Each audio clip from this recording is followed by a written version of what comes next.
Hello everyone and welcome to another Pokemon Pocket video.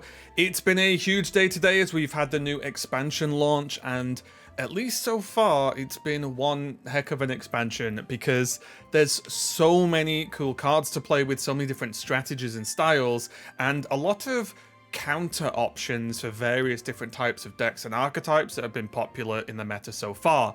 But without getting too deep into it, I'm sure there'll be more videos coming anyway. I just thought I'd put out a quick video after I've done, I think I've streamed for about 7 hours, of 3 of sort of my best decks that I've played so far on day one, what the deck list is, how they work, and you know, maybe you guys can check them out as well. There's still plenty of cards I've not played yet, there's still plenty of stuff I've not tested, so this isn't an all-encompassing confirmed these are the best decks. These are just the decks that perform the best and I think have a lot of potential going forward. So we'll check out the first one. This one's Mental Pressure. This one really focuses on Bennett. Really powerful. I was kind of surprised. So this is a stage 1 evolution, 90 HP, 1 energy, deal 30, but its effect is what's strong. During your opponent's next turn, they can take any energy from their energy zone, to attach to their active Pokemon. Now, this doesn't only include manual energy that you sort of click and drag. This is stuff like Giratina can't attach energy. Misty doesn't work either because all of those cards say take energy from your energy zone. So if you get a Bennett early on like a Giratina that's out in the front and you get to attack once, they can't use their ability. They can't put energy on it. It's just stuck there taking damage. So this can be really, really powerful. It like can almost force out a Leaf, or they have to just give whatever Pokemon is in the front up and start building stuff up on the back line because they can attach energy to the back line. So Bennett, very strong, low energy sort of input required. And next up is Tapu Lele, very, very powerful. This is just a one-of. I'll show the whole deck list in a minute. This is just a one-of, 90 HP basic with a 1 energy attack, fantastic. And this attack does 20 damage to one of your opponent's Pokemon for each energy attached to that Pokemon. So this means you can hit bench, you can hit active, doesn't matter. And also because again, it deals 0 damage to a non-energy Pokemon, but we've got in a lot of Pokemon that are getting 2, 3, 4 energy. And for again, a 1 energy, 90 HP basic, this can start really poking backlines. And again, if they sit in the back, the combination of this and our previous attacks, if they don't let them put energy on the active, they're putting energy on the back line, and then Tapu Lele can deal upwards of, 80, maybe even 100 damage, depending on some outcome, but normally it's between like 40 and 80 damage for 1 energy, and it's got 90 HP, which is pretty decent. So the steel weakness helps as well, so you're not all weak to the same thing. But yeah, Tapu Lele, only a one-of, but very, very powerful. And then because these Pokemon can do quite low damage, but they do sort of awkward things to your opponent, we do have 2 Mewtwo that, because these only use 1 energy each, you can start stacking up a Mewtwo in the back to then sort of finish games out and things like that. So you can make them work through 2 Bennetts or Bennett and a Tapu Lele, and then Mewtwo to finish. Rest of the deck is an X-Speed, 2 Pokeballs, a Mythical Slab because we run a lot more Psychic Pokemon, 2 Poison Barbs, which I'm just testing out and they seem quite good, 2 Professor's Research, 1 Grunt, Giovanni, Sabrina, Red, and Guzma.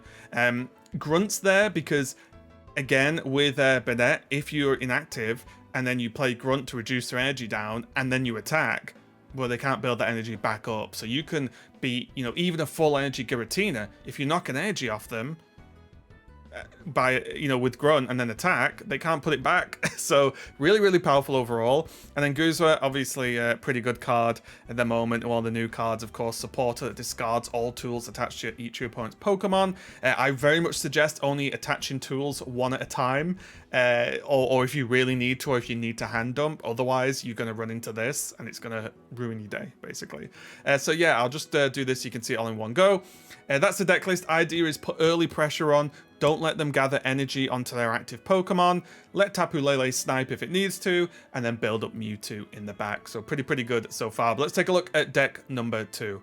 Deck number 2 is probably the easiest deck to build day one. It's sort of the easiest plus most powerful, because it's the easiest to build straight away. This is a Solgaleo deck with 2 Skarmory. The idea being is Solgaleo only needs 2 energy, Skarmory only needs 1. You have Skarmory out in the front line while you're, beating these early Pokemon up, as Skarmory does, and then as soon as Solgaleo's up, you're ready to go, right? And start pumping out that 120 damage. In this build, I have 2 Cosmogs, the 2 basics for Solgaleo, one Cosmo, which isn't bad actually.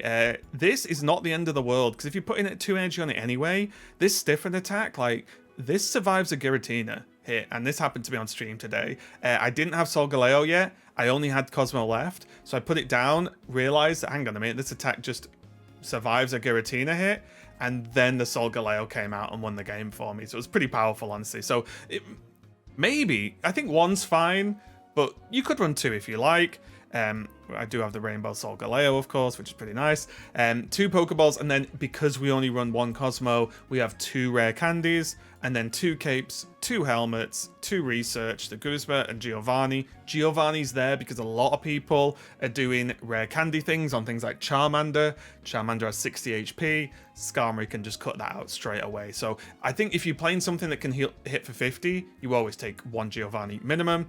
And then we have the Lily in here, which is going to heal our Solgaleo for 60, which honestly, as long as you're not just one-tapped, which is unlikely as Solgaleo, Lily's going to help you really extend the life of that Pokemon, as well as potentially having, of course, your 2 Skarmorys down. So, again, this deck, pretty straightforward one, honestly, and nothing mind-blowing. Like I said, this is like, we saw Solgaleo, we looked at what, obviously its attacks cost and so on, and was like, yeah, Skarmory, Solgaleo goes together. So if you, maybe want to start ranked, and you have these cards, this is probably a fairly powerful day 1 ranked day, which I think is coming out tomorrow.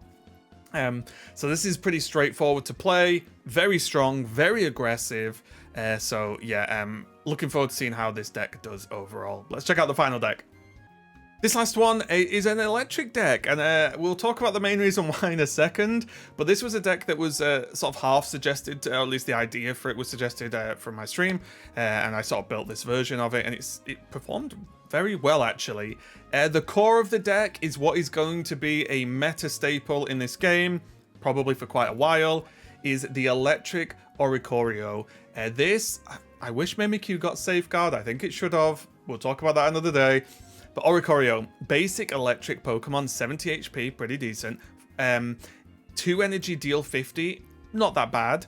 But Safeguard, prevent all damage done to this Pokemon by attacks from your opponent's EX Pokemon. So, hey, if your opponent's just playing EX Charizard, you have Oricorio, you pretty much can't lose because they can't damage you. They have to keep a Charmeleon, or if they not have one, keep a Charmander and hope it's enough or something, right? They literally cannot deal damage. Bear in mind, Pokemon like Incineroar that can burn, the burn still deals damage because that's not an attack, that's an effect.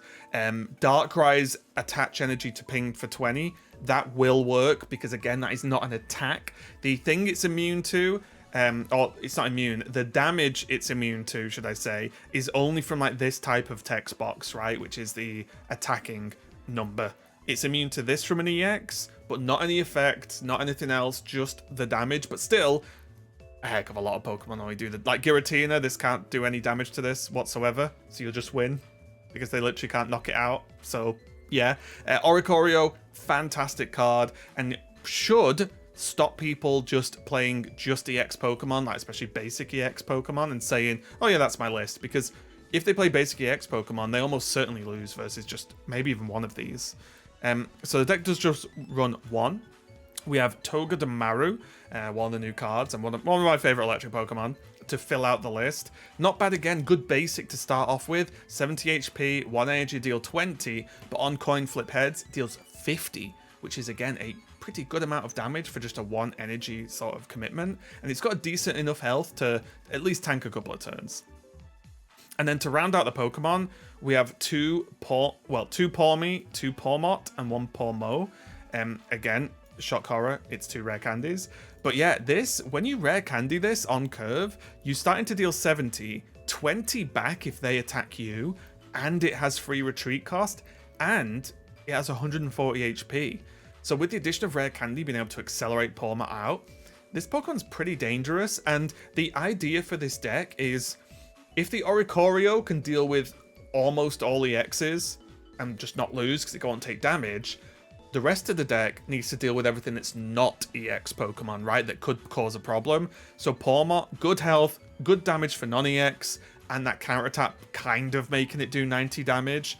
And then on top of that, we have the likes of, like, again, double Poison Barb, which is going to add just more and more damage going forward.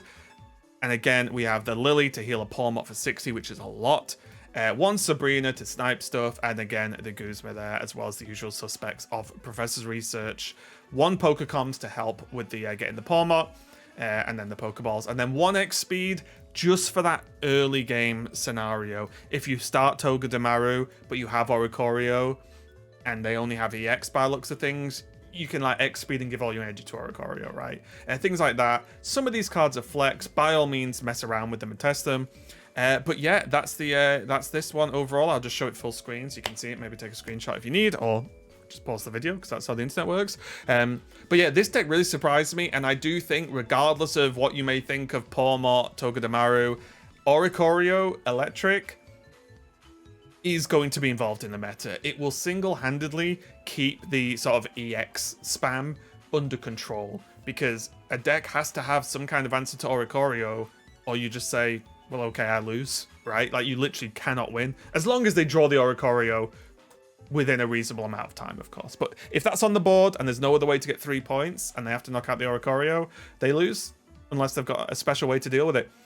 So yeah, this was just a quick video. Just wanted to get this out quickly for anyone who's trying to want ideas for some decks. There's still loads of decks I want to try, tons of cards I want to check out. But yeah, let me know what you think about these decks. Let me know what decks you've been playing. There's still a lot to explore. And I hope you enjoyed the video. Thanks a lot for watching, and I'll see you next time.